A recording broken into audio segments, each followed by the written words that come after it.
47th President of the United States.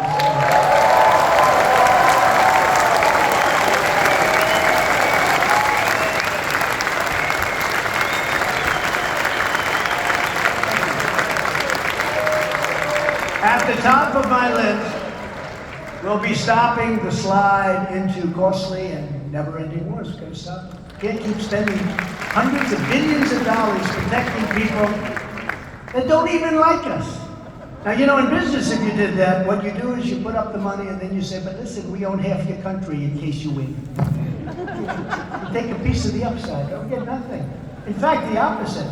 We put up the money, and then after it's finished, assuming it's successful, let's say it's successful, they don't want to even talk to us. No, you have nothing to do with us. Get out of here. You have nothing. No. In business, you put up money. Seed money. Call it whatever you want. You end up owning the country by the time it's over. And the only reason they're doing well is we're giving them the greatest equipment that I bought. The greatest equipment ever made. And the only reason they're doing well with NATO is I raised $440 billion from countries that weren't paying anything. And the Secretary General Stoltenberg, a good man, he said it's one of the greatest jobs I've ever seen. I hope he still says that, but one of the greatest jobs. He said Obama would come and make a speech. Bush would come, make a speech, and then they'd leave. I came, I looked, I said, man, these people aren't paying. We're paying for the whole thing practically. Of the 28 countries at the time, only 8 were paid up. 20 weren't, including Germany. They paid a fraction of what they were supposed to be paying.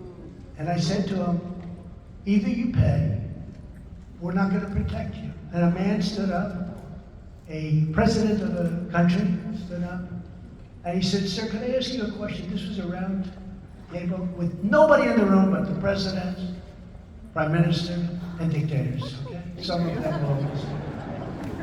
But they stood up, and he stood up and said, sir, can I ask you a question? If we don't pay up, and if we get attacked by Russia, will you protect us, sir? He said, no, you're not paid up, right? That's right. You're delinquent, right? Yes. I will not protect you from Russia. Sir, we'll send you a check tomorrow, sir. Yeah. We'll send you a check tomorrow. Woo! It will be sent by overnight mail, sir. Now, if I said like the stupid politicians say, absolutely will be, you know, Article 5, 6, 7, 8, 9, well, you're supposed to do it. But those articles all suppose that you're supposed to be paid up. But let's say I said the opposite. Yes, we will always protect you. I took a lot of heat because they said, I'm not a good member. Actually, NATO wouldn't even exist if I didn't get them to pay up. But they paid up $449 billion or something, and that's the money they use. They're rich as hell right now. They spent an office building that cost $3 billion. It's like a skyscraper in Manhattan, laid on its side. It's one of the longest buildings I've ever seen. And I said, you should have, instead of spending $3 billion, you should have spent $500 million building the greatest bunker you've ever seen. Because Russia wouldn't even need an airplane attack. One tank, one shot through that beautiful glass building in the sky. Same architect I used in Chicago, great architects, but they didn't have war in mind. But when things happen, that building would be gone in about 15 minutes.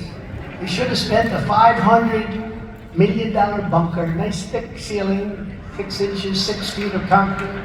And by the way, we have a great gentleman, speaking of China. Will you please stand up? Lord, you stand up.